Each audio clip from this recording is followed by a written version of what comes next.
Hi, and welcome to Sarah and Mike's Best Picture podcast. I'm Michael Cole, and this is episode number 13. This week we're going to be talking about the film Gone with the Wind, which came out in 1938. The film stars Vivienne Leigh, Clark Gable, Olivia de Havilland, Leslie Howard, Hattie McDaniel, and it was mostly directed by Victor Fleming, who replaced George Cukor? I don't know how you say his last name. It won Academy Awards for Best Picture and Best Director, Best Actress for Vivienne Leigh, Best Supporting Actress for Hattie McDaniel. She was the first African American to be nominated and obviously to win. Best Writing for Screenplay, Best Cinematography for Color, Best Art Direction, Best Film Editing, as well as an honorary award for Outstanding Achievement in the use of color for the enhancement of dramatic mood in the production, and a technical award for pioneering in the use of coordinated equipment. It was also nominated for Best Actor in a Leading Role for Clark Gable, Best Supporting Actress for Olivia de Havilland, Best Sound Recording, Best Effects for Special Effects, and finally, Best Original Score. Best Music for Original Score. This film beat out, for Best Picture, Dark Victory, Goodbye, Mr. Chips, Love Affair, Mr. Smith Goes to Washington, Ninotchka, Of Mice and Men, Stagecoach, The Wizard of Oz, and Wuthering Heights. With me, as always, is my wife, Sarah. Hello, and I will start off this podcast just by saying that this was by far my favorite so far. Yeah. It was always a movie that I wanted to see and I hadn't seen, and obviously there's a bunch of really iconic lines and different, things that I think almost everyone has probably seen, like, when Clark Gable says, "Frankly, my dear, I don't give a damn," and good. I know we watched it last night, and I want to just say that was good because it's one of those lines that's misremembered. So most people remember it as "Frankly, Scarlett, I don't give a damn," but you said it correct. Oh, cool. And we watched it. It's a 4-hour long movie, so we watched it over the course of 2 nights, and we are recording on the 3rd night. So True. I would not have given you crap if you had messed it up, but you got it right. So I'm really impressed. All right. So yeah,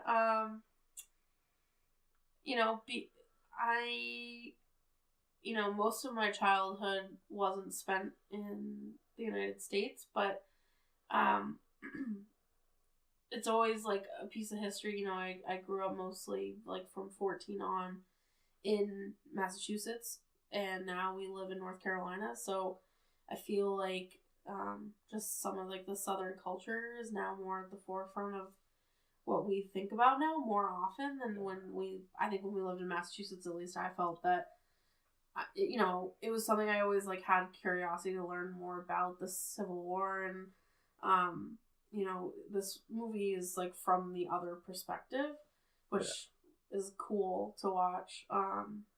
Because I just grew up with, like, I was on, not that there's still sides of it, but like it's just a very different perspective, like, growing up in Boston and now seeing this, like, it seemed like, the dirty Yankees, and like I watch it while I was watching the movie, like I did feel bad for them, and I did feel like I think they managed. So I think they managed to like obviously put it in a positive light, right. Like I don't know, and that's coming from me having like somewhat of a bias, right. Like not towards, obviously I'm anti-slavery, of course, and now like being on like in 2018, that obviously is a very easy statement to say, but like back then, like some of this stuff was like near and dear to their hearts, and with like bringing in like Tara and everything, like the farmland that they loved, and all that. What I was gonna say is I think it's really easy, especially for us in 2018, to paint these people as black and white, like to show them as, you know, they were, you know, awful slave owning people, and I'm sure there was a lot of just awful, cruel people, but there were people who there wasn't anyone really cruel at any point in this entire movie towards, like, racially towards, like, like, well, I didn't see any of that. There wasn't any poor treatment of slaves. There was, like, right, and they only really ever show, I want to say, there's, like, some men in the street, but they're not clearly, like, slaves or not slaves. But I want to say there's only, like, 3 or 4 slaves in the whole movie that they actually show. Yeah. They actually have lines or anything. Right. And they actually do show quite a few families in this movie, which I thought was interesting. And I wonder if that helps to, like, you know, almost have, like, this movie's, like, romanticized. And I think that makes it easier when the major issue of this movie was slavery. And there are almost no slaves in this movie. Yeah. Well, what I was going to say is there was, I'm sure, you know, there are stories of slave owners or people who were born into slave owning families who, when they became the head of the household, freed their slaves. It's not, you know, they're fairly few and far between. That's true. But there was they weren't unheard of stories. And one of the things that is interesting, at least, okay, so the main character is Scarlett O'Hara, and you don't know this necessarily from the movie, but doing some research, I found out that at the beginning of the movie, Scarlett is supposed to be 16 years old. And the beginning of the movie is presumably 1860, 1861, because they're already, like, by the end of the, like, first big scene or chapter, like, it's, like, clear the Civil War starting. So it's 1861. Yeah. And so the war lasts about 4 years. So by the end of the Civil War, she's 20 years old. So she's already, at that point, she is acting, you know, to some degree as the head of the household. Yeah. But we don't get the opportunity to see how, you know, it's not like a generation before her. It's not like, you know, if Scarlett had been, you know, in a lot of the similar circumstances, however, without the slavery being abolished thing, we don't know that she would have continued. We don't, I mean, it's hard, you know, you want to give the characters that benefit of the doubt. Because, you know, she was 20 when slavery was abolished. Like, that's a child. 20 is essentially a child in many, many ways. Yeah. She was definitely not the head of household until basically the end of the war, when her father, they don't say what's wrong with him mentally, but he goes from being, like, mentally able to some sort of mental disability, whether it's Alzheimer's or dementia, or they call it gone idiot, but like, clearly that's not the clinical term. No.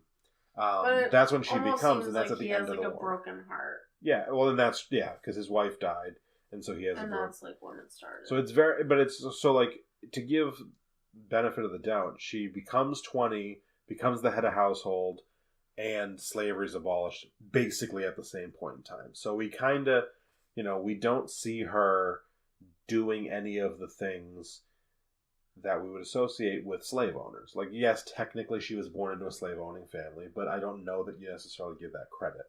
The only one thing we do see is... But the two people in her house were almost treated like family. Yeah, well, that's what I was going to say. But there was a lot of that, but still... Yeah. It doesn't matter if they're being treated like family if they're slaves. They stayed on as servants, you know, as paid servants throughout. But, like, you don't, you know, it's nice that they're not as brutal as other slave owners, like that family. But it still is slavery, like, and so, like, it's hard to really wrap my head around that aspect. For me, it's more about when she had the opportunity to have slaves in all the other ways, slavery was abolished, so we can't necessarily make a judgment call. So I therefore think you err on the side of just to give her the benefit of the doubt, because she couldn't go out and buy slaves, which she didn't, you know. So we just can't give her blame. We just basically err on Yeah. that side. She's definitely like an unlikable person Yeah, for a lot of the movie for totally different reasons. Like, right. she's Well, I manipulative. want to get to that in a minute, but I wanted to say, so there is one scene at one point, we're not going to really sum up the movie because it's such a long movie that I don't know that it really makes sense to do that in this podcast. So if you haven't seen it, maybe go to the Wikipedia page real quick and get a summary if you want. But it's a pretty long, sprawling narrative that I don't really want to go over. But at one point in the movie, Scarlett with her second husband starts a wood mill, and I don't remember so the whole movie she's in love with this character Ashley. Oh, also, hold on. While I'm in train of thought, she's in love with this character Ashley, and Ashley works with her even though he's married to someone else, and he's a pain in the ass. But she works with Ashley and her husband, and I don't remember which one of them. I think it was Ashley. Says it would be what we should hire. They don't call them black people. I forget the term they use. It wasn't the N word. It wasn't something in particular. I don't remember. I don't know if it's insensitive or not. I just remember being like, oh, that's a weird one. He says we should hire them, and she says they're too expensive, like to hire. We can hire these. I think she refers to them as white trash. Basically, like no, I thought they were convicts. Convicts, you're right. They were convicts. They were prison workers. Yeah, So basically, I don't know if they are currently convicted and serving time. No, I think it was that they can't get other jobs. Like a chain gang. Oh, I assumed that. That was a chain gang. Okay. They were showing they were all chained together. Yeah. Working in the wood mill. Okay. Well, then in that case, they were all white, right? Yeah. But in that case, I would say that is like a form of slavery, and that she, but that was the only thing that goes on today. Yeah, I know it does. But that was the only thing that I was going to say fell into her character was the fact that she didn't want to pay people, but she also it was weird because she sided against because she didn't want to pay anybody, so the black people didn't get the jobs that were paying, as opposed, it's just like this complete weird 180 from what had been going on. Sorry, what were you going to say before that?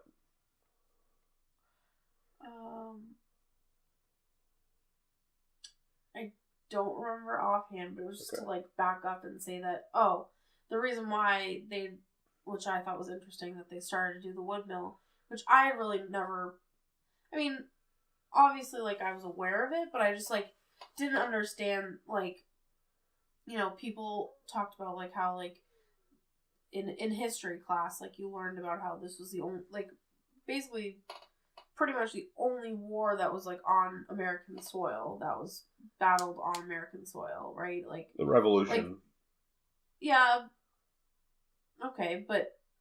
the Revolution was almost exclusively fought here. Yeah, but when the Revolutionary War happened, not as much. I don't think as much stuff had been set up in the, as far as food and all that kind of stuff. It was more primitive back then. It was also different. Well, it was also different because there wasn't clear territory, so it was British people embedded everywhere. Whereas this was the North versus the South, there was a clear dividing line. Right, and then trade couldn't go back and forth and stuff like that. Right. But what I was gonna say is just that I didn't really understand that people were hungry and homes were ravaged and things like that. Basically Atlanta was destroyed almost. Yeah. And they had to rebuild, and that's why they started this wood mill, because Scarlett had thought okay, they're gonna need to rebuild literally everything. And I guess I never really knew the magnitude of how the destruction. Yeah, the destruction. I don't remember the numbers or anything, but I'm pretty sure they say death-wise, the Civil War is the bloodiest war in American history, not just on American soil, but that America has been involved in. I do know, and we saw it in the movie, that a lot of those deaths are like gangrene or like things that you would get from basically like dysentery. Yeah, bad hygiene and bad, not clean water. I know it there was a lot of death due to those things. So I don't know how many deaths per bullet or, like how many deaths by bullet there were versus how many deaths by illness, but it was I believe it was the highest death toll of any American war. Yeah. So I want to do, even though we're not going to sum up the whole movie, I do want to kind of go over the four main characters, because I kind of think that they each depict a different corner of like morality. I don't know if you noticed that. So the four main characters are Ashley, and his wife. Is it Melanie? Mellie. Well, they call her Mellie, but it's Melanie. Melanie. But they were like her nickname throughout is Mellie. And that she's played by Olivia de Havilland, who a little piece of trivia, is the only surviving member of the cast left. She's 101. I looked it up. She was born in 1916, so she's going to be 102 soon. And she's the only surviving member of the cast. But she plays Melanie. Clark Gable plays Rhett Butler, and Vivienne Leigh plays Scarlett O'Hara. And I think, so from the very beginning, we see, the beginning of the movie, Scarlett is like I would almost say she's like a spoiled brat. Like, yeah. I know, like, a lot of the stuff I read, they like refer to her as like pure bitch or something.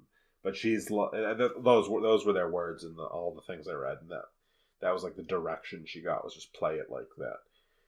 But I think of her more as like a spoiled brat. I mean, she is, again, 16. She's going to like debutante ball kind of parties and stuff, and like every guy wants her. And so she's just kind of this, like, she is, a vapid teenager who, she's the head cheerleader of, Civil War times. And she has like, and so she starts from that place. And then you've got Melanie, who, her and several of the other characters kind of talk about Melanie as being not very brave, although, like, I think when they say brave, I think they mean bold. Like, in her personality, like bold, because she's brave. She does things. She does the right thing, like, even when it's not the easy thing. She's brave, I think.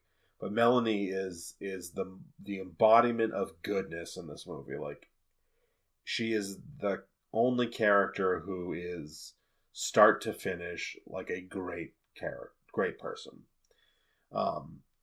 Rhett Butler is. And this is interesting, and I will put this article on the show notes so that you can check it out if you want. But Rhett Butler was largely an inspiration for Han Solo. And the article's on StarWars.com, so I believe that it's pretty accurate. But he, to give you an idea of, if you haven't seen the movie, to give you an idea of his character, I would say he's a little darker of a character than Han Solo, but there's so much similarity of that, like, scoundrel. Seems kind of like a, like, dangerous bad boy type, but is also like pretty much a good guy. With the exception, when I say darkness, like, there is a scene that it implies that he went and raped his wife. Now, not to defend that action, but that wasn't considered a thing legally, like spousal rape, until like 100 years after the time. So even at the time of the movie being made, it wasn't a thing. So, like, that is a huge attitude difference. So when you take into account everything else, he's mostly a good guy, with, obviously that exception, and the fact that he does, fight for the Confederacy. But I would say he's the character who on the surface seems like a bad guy, but is better than he wants. And then you've got the last character, Ashley, and everyone Melanie's in love with Ashley, and she thinks he's this amazing man, and Scarlett thinks he's this amazing man, and Scarlett is obsessed with him, and Ashley, to me, seems like he wants everyone to think he's good, but he isn't. And so he does all the right things while ruining them. There's a line he seems very cowardly. Yeah. Throughout the whole movie. But also, like, he seems to have, there are little bits and pieces where he seems to, like, he's the guy, which is ironic. He's the Gilderoy Lockhart. He is like, yeah, yes. He kind of looks like him, too. Yeah. But which is ironic, that he is a cowardly character, because he is, like, the war hero. Yeah. And he's basically off at war for, like, probably the first 3 years of the movie. And then I think he's socially cowardly. Yeah. I don't think he's, like, he won't fight, because he goes to defend Scarlett's honor at one point when she's been assaulted, and I think in the book it was sexual assault, but in the movie it was much less egregious assault. But he goes and defends her honor, gets shot doing it. So I think he's not cowardly in the, like, those things, but I think he's socially cowardly. And Rhett has a great line where he says something along the lines of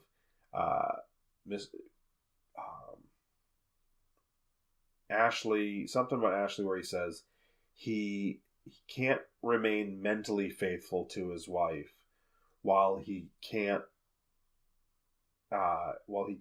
technically be unfaithful to her, meaning, like, he in his head he's absolutely not faithful to her, but he hasn't had sex, and he won't have sex with anybody else. And, like, there's, like, a lot of that. There's also kind of going back to, it's hard to give credit or whatever. And I also don't know what Ashley's age is supposed to be. The actor was quite a bit older than Vivienne Leigh, and I believe Vivienne Leigh was almost 10 years older than her character. So I'm having a hard time gauging what he was supposed to be. But he has a line where he says, when father died, I would have given the slaves their freedom, even if the war hadn't.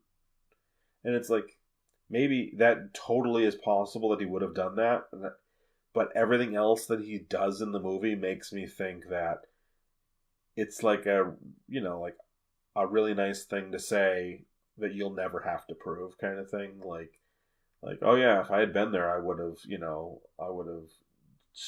jumped in front of the bullet for you. But, like, it's really hard to say that, whether you would or wouldn't have when you don't have to actually make that decision. He strikes me as the guy who wouldn't be able to make that decision, who wouldn't be able to give up that for, the cushiness of that for his wife and children. I did not like Ashley. I thought the guy did a good job of playing Ashley, but, like, I didn't get why everyone liked Ashley. Like, it drove me a little crazy watching this movie, because he just seemed like he just did not. I don't know. I didn't get it. Like, it wasn't even like he was like, Clark Gable as Rhett Butler. You even if you don't think he's physically attractive, he had, like, a presence to him. Ashley has none of that. He's not, like, a particularly handsome dude. He has this, like, social sniveliness to him that did not, like, I did not get it. Yeah, I agree. So maybe it was miscasting, or maybe it was just that the times have changed, like, and so it kind of fit with, like, that whole idea of, like, unrequited love, and how, like, I think Scarlett was in love with 16-year-old Ashley. Yeah. And, like, there was just always this whole idea that she, like, built up, because it wasn't a big enough deal to ever tell Mellie. Yeah. And she, like, took care of, like, Mellie when she was pregnant and when she was having her baby, and, like, all throughout, and, like, basically saved her life, and it was there's only one small part where Scarlett was kind of, like, up against a wall and had nowhere else really to turn when she finally said something to him, Yeah. I to do want Ashley about actually being in love with him. But it's almost the whole Well, time. she says it's twice, right before they get married, before he marries Melly, she says something Yeah. at the party. But it's then it's like a crush. Like Yeah. the whole that's what it seemed like. It was Yeah. just this crush. And I think that kind of fits along well with like thinking someone's something that they're really not. You've like built up this ideal person in your head, and it's not really who they are. It's true. I thought that okay, so I want to go back because I said I wanted to take all the characters. I didn't really dive into Scarlett as much as I wanted to. So she starts off as like a spoiled brat, you know, like the popular head cheerleader kind of girl, and then because of the way things happen socially and with the war and like you said, all the poverty that strikes them, and they all, you know, everyone loses everything. Basically, she becomes the person who has to take care of her father and her two sisters. Ashley goes off to war, and so she has to take care of Melly. She promises Ashley. She actually does a pretty good job. They become kind of friends, even though she kind of hates her because she's got her husband, her guy as her husband. But she rises to the occasion. She takes care of her family, and she does whatever it takes. And so she goes from she's kind of the opposite of Ashley, whereas Ashley wants everyone to think he's this great guy and he doesn't want to do anything to like back that up. Scarlett obviously does want people to think highly of her, but she ultimately ends up like not just having to sacrifice public opinion in almost everything she does in order to survive. Like when she goes and marries the second husband, the Kennedy guy, her sister hates her because her sister was hoping to marry the guy, but like she did it because she knew that marrying this guy was going to help them save Tara, which is their estate, which would provided a home and income for her father and her other sister and Melly. So she goes and she like basically she marries a guy she doesn't love in order to do it. And there is some selfishness in there too, obviously, but she does it at least partly to be able to take care of her family. And it's like a really lousy, like her, it really brings her down a bit in her sister's eyes. And then when she's running the company, the mill that her, husband with her husband, she talks about how she's going to do business with all the carpetbaggers, which was the Northerners who would come down to basically like take over once the war was over. And all of the people there, all the Southerners really hated that she was dealing with the carpetbaggers, and they were gossiping about her. And she said, they're going to talk about me and they're going to hate it, but I'm going to make all the money. Like, and she did it to, again, she was profiting off of it. It wasn't like selfless, but it was also to take care of her family. She like sacrificed her reputation. Even, before even that, she offered herself to Rhett, and Rhett told her, I'm not the marrying kind. She basically offered to like sleep with him for $300, which was a huge deal. $300, I'm sure, was a huge deal 150 years ago. But so I thought that was an interesting thing where she started off as kind of as shallow as Ashley is, and as much, she started off where Ashley is, and she's kind of the one who does have the most movement, even though lots of she's still a selfish person in a lot of ways, and she's still really like shallow and awful in a lot of ways.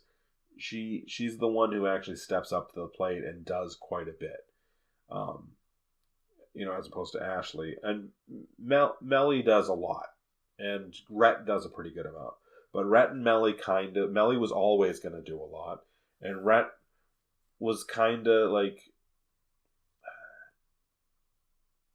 Rhett, I think, like, again, like it's the Han Solo thing where You kind of knew he was getting it the whole time. Whereas Scarlett's journey is a little less like obvious, even though she seems to still at every single point.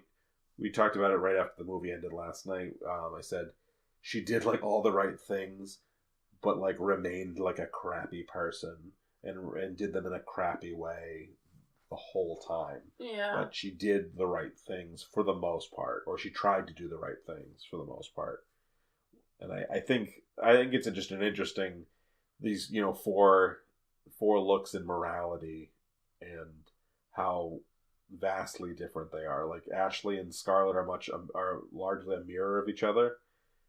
And I wouldn't say that Rhett is a mirror of Mellie. I would say that Mellie is Mellie. Mellie's the... Well, you could kind of argue like... But she's all good, and Rhett is not all good or all bad. He's like... I would say he's 75% good.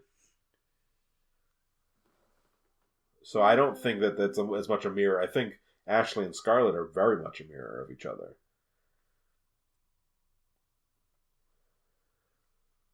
I think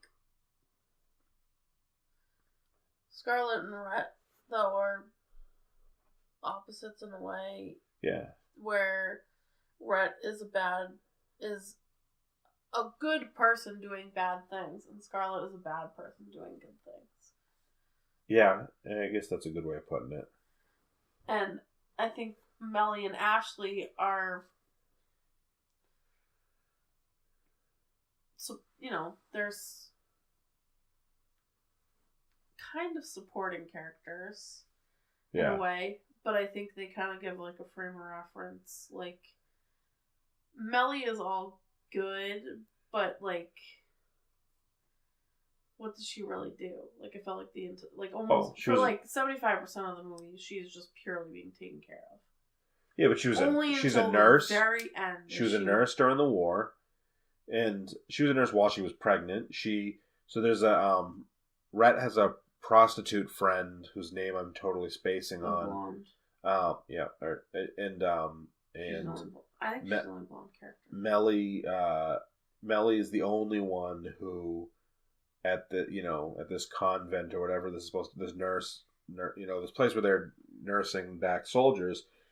Mellie's the only one who will speak with her and take her money to give to the cause, because the woman wants to she's a prostitute, so she's held in lower regard. But I think prostitution was legal at that point. It seems because there's like it seems like it was like when there was like shanty houses or whatever. Basically. Everyone seems to like not think everyone seems to think she's below them, but she doesn't seem like a criminal. But they treat her like she's, like she's a prostitute, like the way you would imagine snobs to treat prostitute. And Mellie doesn't. Mellie is never ashamed. Even there's a scene where the woman says to her, having this great conversation, really sweet conversation, because they're arguably the two nicest characters in the whole movie. And the prostitute says, I really feel bad that I don't remember her name. It makes it feel like accentuated that like she's a prostitute. She says to Mellie, just so you know, if we ever bump into each other out in public, you don't have to acknowledge me. I won't be mad, or I'll understand. And Mellie is like, of course I'm going to acknowledge you. Well, you're a human being, and which is interesting because Mellie's like, fairly. It's like all interesting too when you like take into account that they all were wanting to fight for slavery, like to keep slavery. Like that's like a very interesting dichotomy there, like how they can rationalize these things, but yeah, that's true. Yeah. I thought visually that I think you were the night before we started the movie, or maybe it was right before we started the movie. I said to you, "This is going to be in color," and you had maybe forgotten, or you were like, "Oh yeah," like you're excited because it's now been 13 weeks of black and white.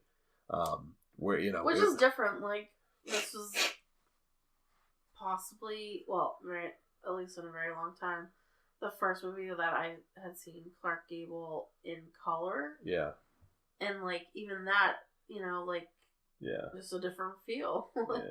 Like you think you know what a person looks like, and then you see them in color. You're like, oh, like he does look like he aged quite a bit though between the two. That I mean, he went from literally, I can't tell whether the black and white hid some of his flaws because you put a picture in black and white, and there's just not the same. Yeah. Like. Well, also like he grayed out a lot, so yeah, but the gray doesn't matter. No, but think about this though. So like. I am 33. He was 33 when he filmed It Happened One Night. And then he was 34 when he filmed Mutiny on the Bounty. Yeah. So he's my age on those two movies, basically. Now, I'm a much light-haired person compared to him, but I'm starting to go gray. He has dark hair. And then you flash forward 5 years. He's now 38 in this movie, and in 5 years I will be graying, even though I'm a lighter haired person. And so his dark hair, like would you say that you're a blonde person? No, I would say that I am a light brown person. This is a personal argument that Sarah and I have been having for the almost 8 years that we've known each other. She thinks that I'm blonde, and I think that I am light brown hair. And she's taking advantage of this opportunity to try to get me on the record as saying that I'm blonde, but I'm not. But compared to Clark Gable, I am light haired, and that is inarguable. Yeah.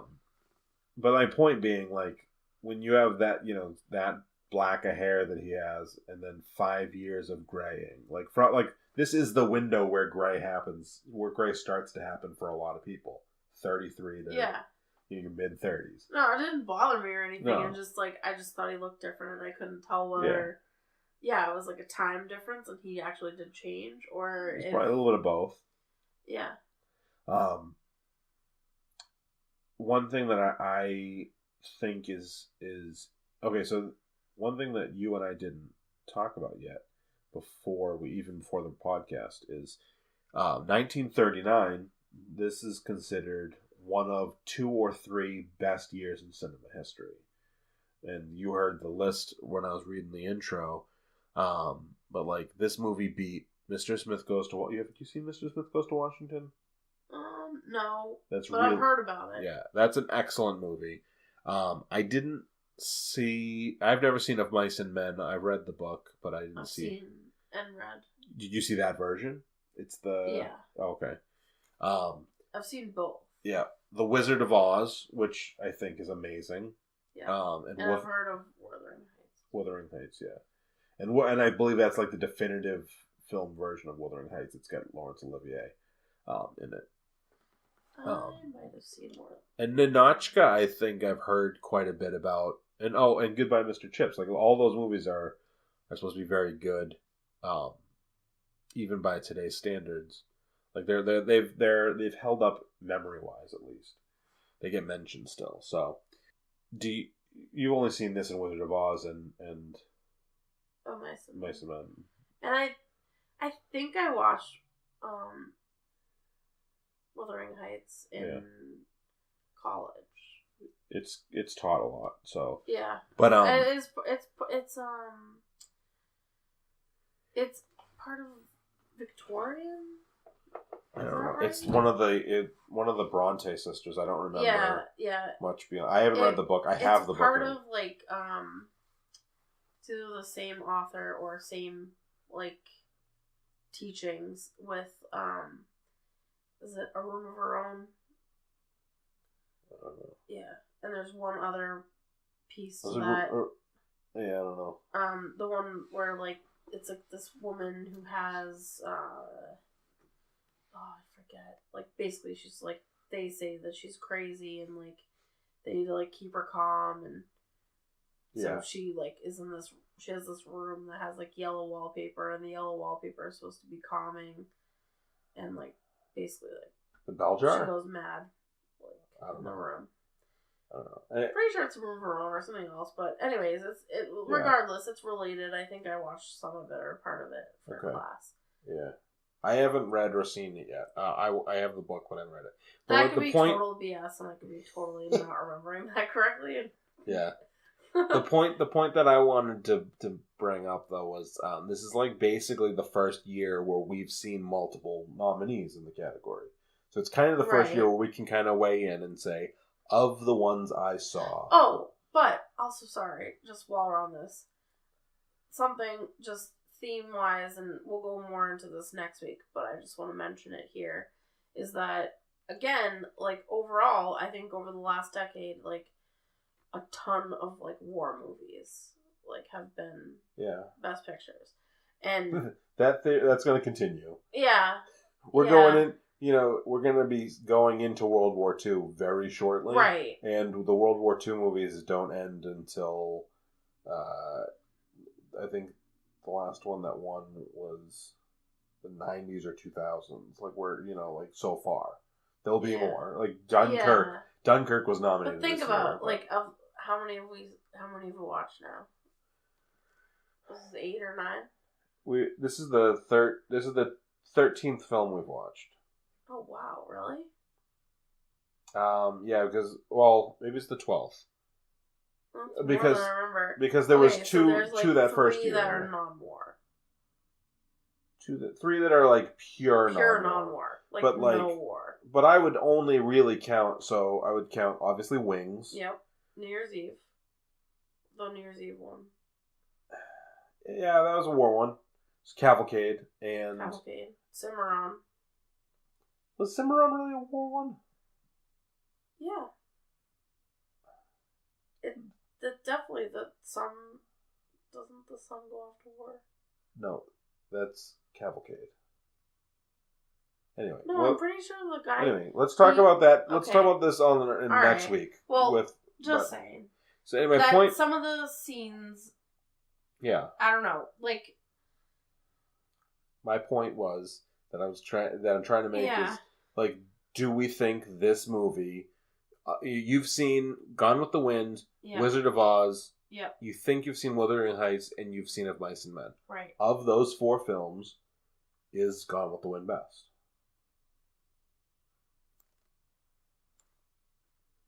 That's tough. I mean, yeah. I mean, I think so. Yeah. I do. Okay. I do think so. That's fair. So I saw Gone with the Wind like 20 years ago with my mom and my sister. And so I didn't remember much. I remembered, the very few things that we've all seen. Yeah. Frankly, my dear, I don't give a damn kind of things. And I remembered that it was super long. And those are the things I remembered. And I remembered the burning of Atlanta.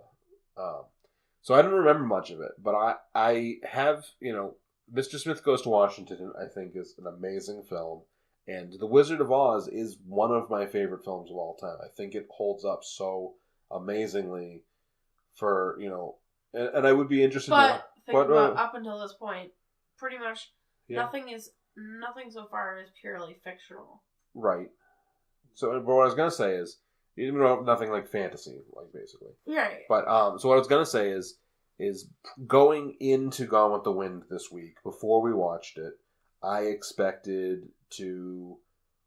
expect that I was going to hate it, but I expected that it was going to be like, no, I still think that it clearly The Wizard of Oz was the best. That's what I thought I was going to think. I still think that Wizard of Oz is I personally would rather watch that again than this, but I get it now. There was nothing about this movie. The movie was long, but it held my attention the whole time. The movie was dramatic, and I thought that it weaved everything perfectly. I love the story of Wizard of Oz. And so I personally would probably still pick Wizard of Oz, but I totally understand why this won. And I totally understand. This one of the trivia things that I want to mention about Gone with the Wind is, if you were to adjust for inflation, it is the highest grossing film of all time by a ton. It beats, so they in 2012 they adjusted for inflation, and it was like $4.5 billion.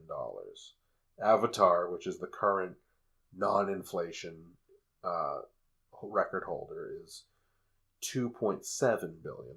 So like, I just don't even understand. I don't either. Star Wars, if you adjust for inflation, Star Wars is number 2, and Star Wars was like almost $1 billion behind it. It's insane. But what they basically do is they say, how many tickets did we sell? Because a ticket back then was like probably like a quarter or a dime maybe, and a ticket when Avatar came out was $12. So instead of doing that, what they say is, okay, we sold 100 million or 200 million tickets, and that's how we get this number. And this movie has sold more tickets. Now, a couple things that are really interesting that they never mention when they talk about those things is, VHS came out in the 80s. It may have come out in the very late 70s, but like the average person had VHS in the 80s or later. So prior to that, movies, Gone with the Wind probably got re-released every 5 years, to do like a showing. And so like they had a lot more time to accrue. I personally think, like right now, the number 2 highest grossing film of all time is Force Awakens. If they had re-released Force Awakens before Last Jedi, it would have beaten Avatar. The re-release is like an important thing, especially if you do it at a good time. So I think Gone with the Wind like really probably benefited from that, but it also benefited from the fact that at the time that it came out, it premiered in Atlanta. And when it came out in Atlanta, they had actual Confederate soldiers attend. One of the things that I found really interesting when I was reading all the trivia is, this came out in 1939, and at the Atlanta premiere, they invited a lot of people, including Martin Luther King Sr. And Martin Luther King Sr. There was some people encouraging him not to go because I believe he was like one of very few black people invited to the premiere party or to the premiere. Hattie McDaniel wasn't allowed to go, but Martin Luther King Sr. was, because I think they were looking for the like vote of the confidence on it. And Martin Luther King Sr. brought a 10-year-old Martin Luther King Jr. to this movie, which is, like, it's insane, like how much history is behind this movie. Yeah. Back to Hattie McDaniel not being able to go, though. Clark Gable almost didn't go. He like kept refusing to go if they weren't going to let her go, and she eventually convinced him that he needed to go. But like, we kind of hear all these crappy things about Clark Gable, but then you hear that and you're like, oh, that's pretty good. But I just think that's interesting, like that they did, they had Confederate soldiers there, and Martin Luther King Jr. before he was, would have been 10 years old there, and obviously because his father was prominent, but it's this, this is a historical thing that is kind of unprecedented and kind of couldn't really ever happen again. Like, at this point, the closest analog we could have is if you made like some ground-breaking World War II movie, which there's been a ton of, so there hasn't been like that much, there's been a ton of World War II movies, but if you made something that was just totally different than any other epic World War II movie, and then you had like a former Nazi and a Jewish guy who's going to be the first Jewish president in 30 years or whatever, like as a little kid. Like it's such it's in that way, what this movie did in that way cannot be repeated, I don't think, ever again. as of right now with the world events the way they have been. Like if we have World War III, maybe, or if we have some awful terrible thing happen again. But like it's very interesting how that plays out. I do want to talk about race in the movie a little bit. Because you and I both kind of agreed that we didn't, there was a lot of backlash that we heard about or read about this movie. There was a lot of mixed review on the race in this movie. And we both kind of thought that it didn't seem to really have that much race negativity, or even, I think that the characters were pretty positive, the black characters, but what do you... the scene. Oh, so what I remember what I want to say. Sorry, the scene where Scarlett is attacked on the bridge in the carriage. I believe in the book, in the movie it was a white guy being helped by a black guy. I believe in the book it was two black guys, and in the book they raped her or it said sexually assaulted her. This was more of like they were going to rob her, or they might have been about to do something, but they were stopped before anything happened. And it was a white guy who was the main guy on it. Apparently, Margaret Mitchell grew up in Georgia, and she, at that time, there was a lot of propaganda. Whether, I don't know if it's based on an actual situation or what. But there was a lot of propaganda that black men were raping white women. And her grandmother was had grown up in right after the Civil War. And so her grandmother would tell her all these stories. And of course they're tainted by the view of a kid of a slave owner who was living in, probably poor in the antebellum South. So that the book, from what I read, basically the book might be less racially ambiguous or less neutral on those kind of things than the movie is. Like, also, I don't know if you got this, but when Scarlett's second husband and Ashley go out to avenge her honor, and the cop comes back and says they were burning houses. They were Klansmen in the book. They were going and they were doing Klan activities, which isn't. I would say it's partly washed over, but they kind of he says you Confederates keep taking the law into your own hands, so it's just not outright. They may not have even been called the Klan at that point. They may have just been doing those things and hadn't been formed specifically, but it was the Klan. So that's an interesting thing, is that if you didn't know about that, I think it crossed my mind. Yeah. When it happened in the movie. Yeah, but it's different than if we saw them putting on sheets or even putting on burlap sacks and going and burning something. It's different. Because they did kind of do it in such a way, and Ashley is such a nice guy that we didn't realize that he was going to burn down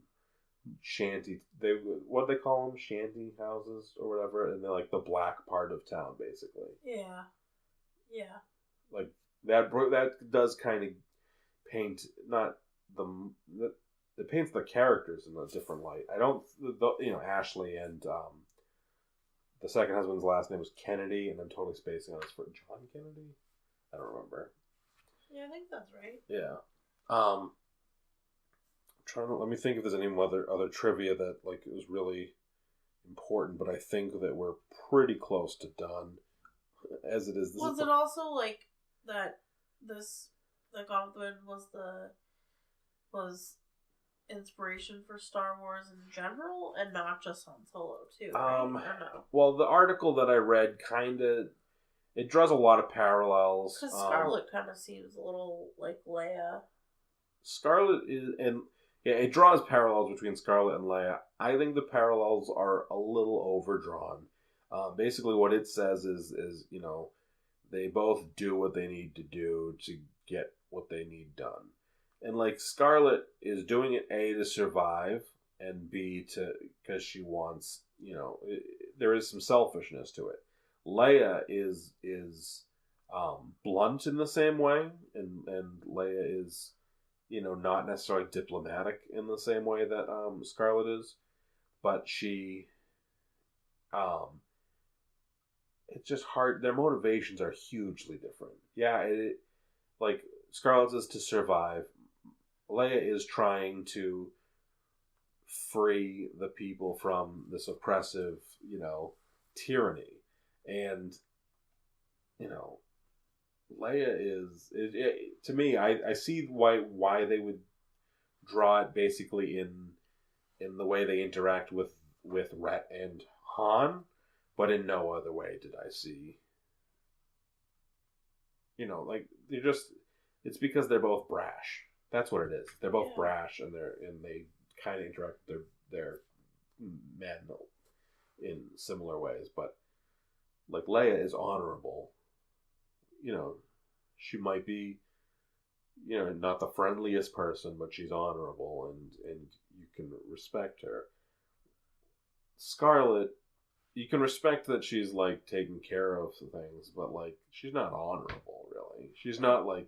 There's no good motivation there. It's just like it's. This is super random and kind of stupid, but definitely the most annoying character and the biggest flaw in the entire movie was the slave that helps take care of Mellie when she's about to have the baby. Oh yeah. I can't remember the character's name.